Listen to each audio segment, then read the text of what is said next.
Hello friends, എല്ലാ കൂട്ടുകാർക്കും Alice വേഡിന്റെ പുതിയൊരു വീഡിയോയിലേക്ക് സ്വാഗതം. ഇന്നൊരു ഡേ ഇൻ മൈ ലൈഫ് ആണ്.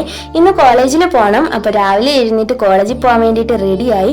ഫുഡൊക്കെ കഴിച്ച് ഞാൻ രാവിലെ ചോറാണ് കേട്ടോ കഴിച്ചത്. അങ്ങനെ ചോറൊക്കെ കഴിച്ചിട്ട് ഞാൻ കോളേജിൽ പോകാൻ വേണ്ടിയിട്ട് ഇറങ്ങി. ഒരു 7:30 ആയപ്പോഴത്തേന് ഞാൻ വീട്ടിൽ നിന്ന് ഇറങ്ങിയിട്ടുണ്ടായിരുന്നു. 7:50 എനിക്ക് പോകാനുള്ള ബസ് വരുന്നത്. വീട്ടിൽ നിന്ന് ബസ് സ്റ്റാൻഡിലേക്ക് കുറച്ച് നടക്കാറുണ്ട്. അപ്പം ഞാൻ ഒരു 7:30 ആയപ്പോഴത്തേനും വീട്ടിൽ നിന്ന് ഇറങ്ങി.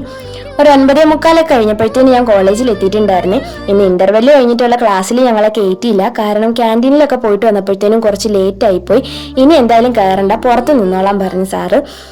അപ്പം ഞങ്ങൾ വിചാരിച്ചു ചുമ്മാ പുറത്തേക്കണ്ട, വാ പോയി ഫുഡ് കഴിച്ചിട്ട് വരാമെന്ന് പറഞ്ഞു. അങ്ങനെ ഞങ്ങൾ 5 പേരും കൂടെ ഫുഡ് കഴിക്കാൻ വേണ്ടിയിട്ട് പോവാണ്. ഞങ്ങളുടെ കോളേജിൽ താഴെ ഒരു ഹോട്ടലുണ്ട്. അപ്പോൾ അവിടെയാണ് ഫുഡ് കഴിക്കാൻ വേണ്ടിയിട്ട് പോകുന്നത്.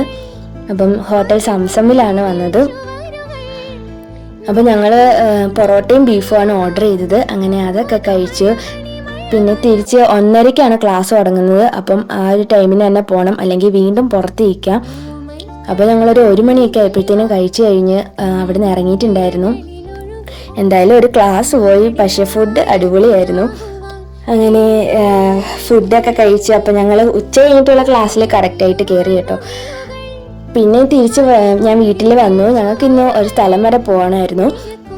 എൻ്റെ ചേച്ചിയുടെ ഡെലിവറി കഴിഞ്ഞ് കിടക്കുകയാണ്. അപ്പോൾ ചേച്ചിയും കുഞ്ഞിനെയൊക്കെ കാണാൻ പോകണം. അപ്പോൾ അതിന് വേണ്ടിയിട്ട് റെഡിയായി നിൽക്കുകയാണ്. ചേട്ടൻ ഞങ്ങളെ വിളിക്കാൻ വേണ്ടിയിട്ട് വന്നിട്ടുണ്ടായിരുന്നു. അങ്ങനെ ഞാനും അമ്മയും മാമിയും എൻ്റെ കസിനും എല്ലാവരും കൂടെ ആണ് പോകുന്നത് ചേച്ചിയെ കാണാൻ വേണ്ടിയിട്ട്. കൊട്ടാരക്കരയിലെ ഹോസ്പിറ്റലിലാണ് കേട്ടോ ഡെലിവറി കഴിഞ്ഞ് കിടക്കുന്നത്. അങ്ങനെ ഞങ്ങളൊരു ഷോർട്ട് കട്ട് വഴിയൊക്കെയാണ് പോകുന്നത്. കൊട്ടാരക്കര ജയിലിൻ്റെ അതിലേക്കൂടെ പോകാം. അപ്പോൾ എളുപ്പം ഹോസ്പിറ്റലിൻ്റെ അവിടെ എത്താൻ പറ്റും. ഇതാണ് കേട്ടോ അതിലുള്ളൊരു വഴി. ആ ജയിലാണ് ഈ കാണുന്നത്. ജയിലും പോലീസ് സ്റ്റേഷനും ഒക്കെ അടുത്തടുത്ത് ഉള്ളൊരു സ്ഥലമാണ്. അപ്പോൾ ഇതിലേക്കൂടെ ചെന്നിറങ്ങിയ ഹോസ്പിറ്റലിൽ വേഗം ചെല്ലാൻ പറ്റും. അങ്ങനെ ഞങ്ങൾ അവിടെ എത്തിയിട്ട് വിളിച്ചു ചോദിച്ച് എവിടെ കിടക്കുന്നതെന്നൊക്കെ. അപ്പം റൂം നമ്പർ 11 പറഞ്ഞു. അങ്ങനെ ഞങ്ങൾ അവിടെ ചെന്നു. ചേച്ചിയും കുഞ്ഞിനെയൊക്കെ കണ്ടു. കുഞ്ഞും ചേച്ചിയൊക്കെ സുഖമായിട്ടിരിക്കുമായിരുന്നു. പക്ഷേ ഡെലിവറി കഴിഞ്ഞപ്പോഴത്തേനും ചേച്ചിക്ക് നല്ല പനിയും ചുമയൊക്കെ ഉണ്ടായിരുന്നു. പിന്നെ ഞങ്ങൾ കുഞ്ഞിനെ ഡോക്ടറിൻ്റെ അടുത്ത് കാണിക്കണമെന്ന് പറഞ്ഞ് വൈകിട്ട് 6 മണിയൊക്കെ ആയപ്പോഴത്തേനും അങ്ങനെ ഞങ്ങൾ ഡോക്ടറിനെ കാണിക്കാൻ വേണ്ടിയിട്ട് പോവാണ്. പിന്നെ ഞങ്ങൾ തിരിച്ച് റൂമിൽ വന്ന് ചേച്ചിയുടെ മൂത്ത സിസ്റ്റർ വന്നിട്ടുണ്ടായിരുന്നു.